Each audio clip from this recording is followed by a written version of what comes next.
Здравствуйте, друзья, в эфире Геоэнергетика Инфо, с вами Радайкин Максим. И я, Борис Марцинкевич, всем добрый день.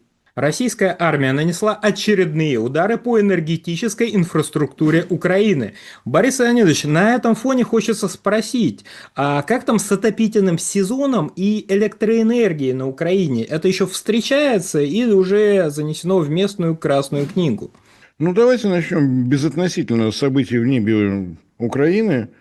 Отопительный сезон не только на территории России настал уже повсеместно, но и, собственно говоря, там он должен был начаться. Традиционно начинался всегда 15 октября.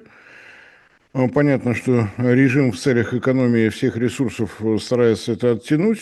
В Киеве пока еще плюс 18. Как в других местах, не знаю. Гисметео у нас не балует новостями с этих широт. Речь должна идти не только о электрической энергии, но и о тепловой энергии, об этом тоже не стоит забывать. Ну и давайте вспоминать, что из себя представляет объединенная энергосистема Украины. Она более чем надежна, связано это с тем, что не только в состав единой энергосистемы Союза Советских Социалистических Республик она входила, но через нее осуществлялись поставки в страны Совета экономической взаимопомощи. То есть она работала еще и в пределах объединенной энергосистемы МИР. Именно по этой причине через Закарпатскую область проходили транзитные поставки в Венгрию, Польшу, Румынию, Словакию, на тот момент Чехословакию.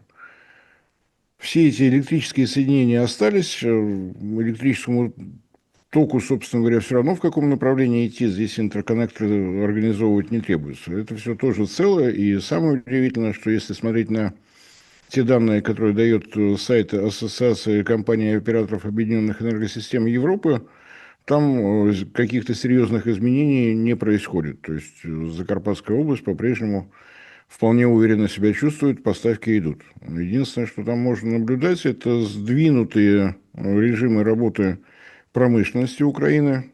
Их подвинули для того, чтобы не совпадать по времени с периодом пикового спроса на электроэнергию с европейскими заводами, с тем, чтобы была возможность хоть как-то немножечко регулировать. Поставки осуществляются в основном с атомных энергоблоков. Может быть, по этой причине никаких проблем мы здесь не наблюдаем. Но при этом отопительный сезон, я не просто так с него начал, очень важно, как себя чувствуют тепловые электростанции, потому что за подачу тепла отвечают, собственно говоря, они. А это значит, что все должно быть в порядке на газовых и угольных блоках, а также должен быть полный порядок с гидроаккумулирующими электростанциями, наиболее гибкими, которые позволяют безболезненно проходить периоды пикового спроса и самого низкого спроса. Вот за этим, наверное, есть смысл наблюдать. При этом надо понимать, что мы полную информацию о том, каковы результаты прилетов, не знаем. Все это происходит достаточно далеко от линии боевого соприкосновения, поэтому точные разведданные, наверное, физически невозможно получить.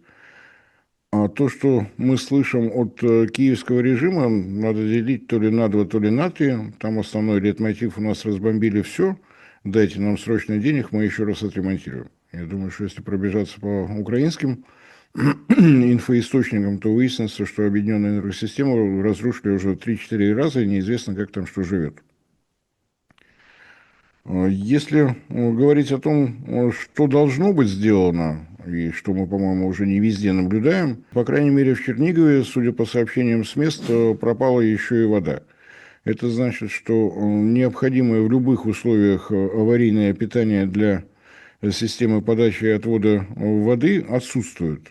В обычных случаях дизельная электростанция там всегда есть, потому что понятно, что для любого крупного города отвод воды, подача воды – это система жизнеобеспечения.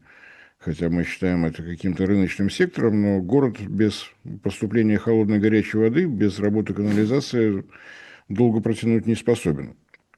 Удары стали чаще, ремонтировать удается не все. Если следить за сайтами энергетических компаний Украины, то видно, что помимо плановых отключений появились аварийные, их все больше сообщений о том, что мы восстановили.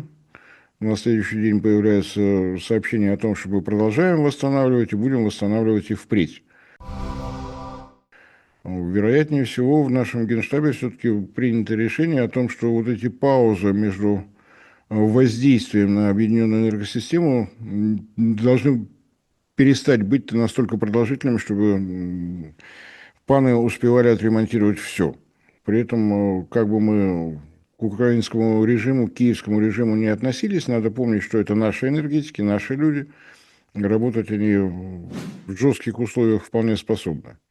И, конечно, стоит принимать во внимание, что те города, населенные пункты, электростанции, которые переходят под наш контроль, перед тем, как перейти под наш контроль, просто разграблено подчистую. Все, что можно открутить, отвинтить и увезти с собой, даже если это что-то очень большое и тяжелое, тем не менее отвинчивается и увозится. Это большая проблема для нас, прежде всего. Если говорить, допустим, про Донецкую область, то из 6 электростанций, которые удалось освободить, работают 2. Остальные подлежат ремонту при помощи бульдозера и экскаватора. Сначала оттуда выносится оборудование, а потом, поскольку тепловые электростанции это в любом случае массивные бетонные сооружения, они превращаются в укрепрайоны со всеми вытекающими, к сожалению.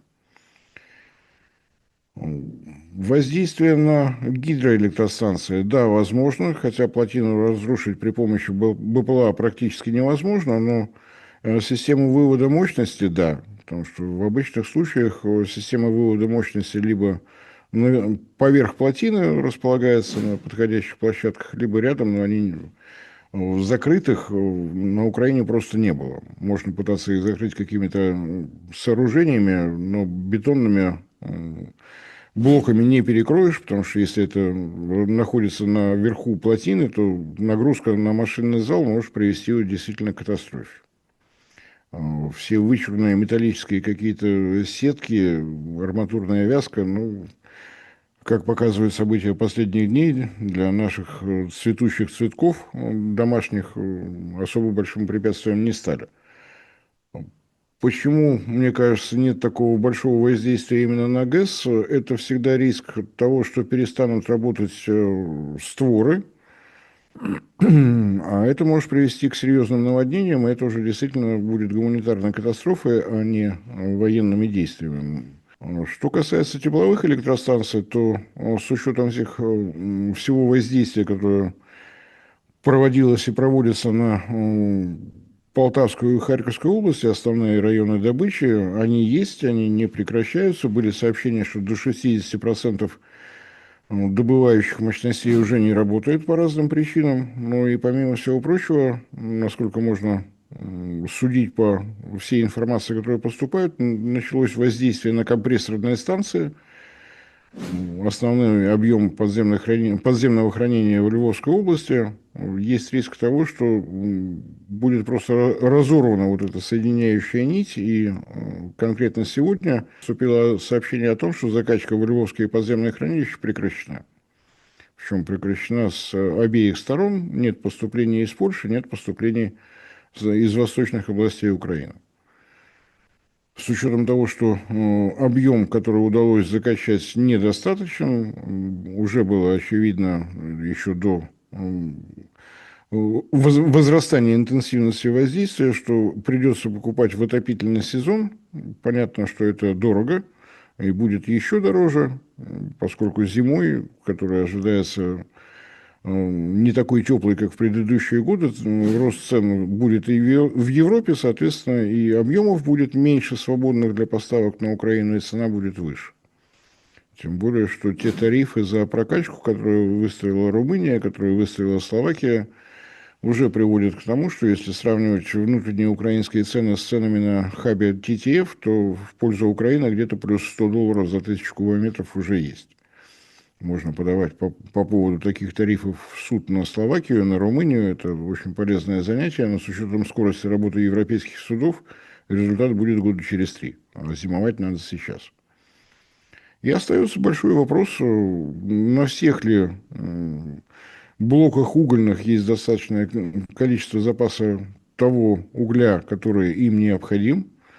Угольные электростанции на Украине строили в те времена, когда можно было привязать конкретную электростанцию к конкретному месторождению, конкретной шахте, конкретному разрезу.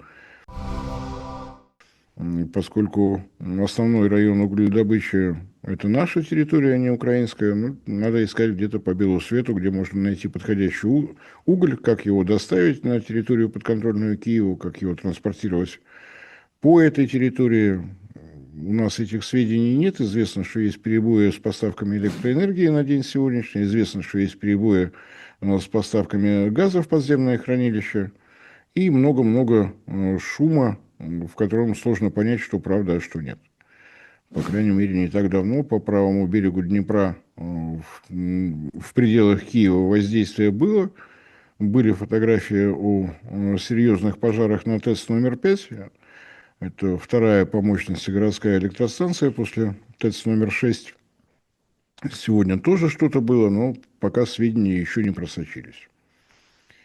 Так что зима в любом случае будет тяжелой. Многое зависит от того, хватает ли резервов для жизнеобеспечения, то есть для работы системы водоподведения, водоотведения, хватает ли дизельных электростанций для работы больниц, социальных учреждений и так далее. И, может быть, те советы, которые время от времени выдают депутаты так называемого украинского парламента о том, что если у кого-то есть возможность перебраться в сельскую местность, перебирайтесь, может быть, это самый практичный выход из сложившейся ситуации. Борис Леонидович, а как дела обстоят на Запорожской АЭС? Потому что вроде как прошли новости о том, что ее все-таки подключили в сеть. Что это значит? Да, что касается атомных электростанций, понятно, что ударов по ним с нашей стороны не будет. У нас имеется только одно государство, которое получило лицензию на любые ядерные провокации. Это сам киевский режим. Но это не значит, что нельзя воздействовать на системы вывода мощности. Они традиционно не сильно защищены, поэтому не исключено, что и такие новости будут поступать. Что касается Запорожской атомной электростанции, она почти месяц продержалась на дизельных электростанциях, несмотря на то, что она находится в режиме холодного останова. Циркуляция воды через активные зоны, через бассейны выдержки необходимы. По нормам МАГАТЭ на дизельных электростанциях можно работать не более 10 суток, продержались практически в 2,5 раза больше. Действительно, МАГАТЭ каким-то образом удалось договориться о локальном режиме тишины, и пошло восстановление штатных линий электропередач. Их там, собственно говоря, две. Днепровская 750 киловольт и ферросплавная, которую остановили еще в мае этого года 330 киловольт. Восстановить пока удалось Днепровскую 750 киловольт. Я очень удивляюсь, что много информации о том, что работа начата, работа закончена. Чтобы было понятно, что такое 750 киловольт, воздушное сообщение, простите, центральная опора вот этой сети имеет высоту 120 метров. Остальные опоры по 100 метров. Что касается ферросплавной, то там центральная мачта 100 метров, остальные по 80. Понятно, что в условиях близости линии боевого соприкосновения заниматься ремонтами вот на такой высоте достаточно сложное мероприятие. Тем не менее, если судить по прессе, 18-го ремонт Днепровской линии был начат, 23-го завершен. То есть за четверо суток справиться вот с этой работой удалось. Что это означает? Это означает, что претензии на то, что надо Запорожскую атомную электростанцию вернуть под управление Киева, будет продолжаться. Это означает наличие связи между нашей территорией и территорией подконтрольной киевскому режиму. Поэтому я с большим вниманием буду следить за тем, будет ли восстановлена работа еще и ферросплавной линии электропередач, потому что эта линия уходит на нашу территорию, и в том случае, если будут работать обе, это большой шанс на то, что будет соблюдаться режим тишины. Борис Леонидович, большое спасибо за комментарий. Друзья, подписывайтесь на телеграм-канал Геоэнергетика Инфо. Ссылка будет в описании и закрепленном комментарии. Там же будут реквизиты для желающих финансово поддержать наш проект, чтобы мы и дальше также бодро вещали на всех площадках, без монетизации, исключительно благодаря вашей финансовой поддержке на Sponsor.ru. Спасибо, до новых встреч. Не забывайте распространять наши ролики в ваших социальных сетях, это тоже поддержка проекта. Всем спасибо за внимание, всем всего доброго.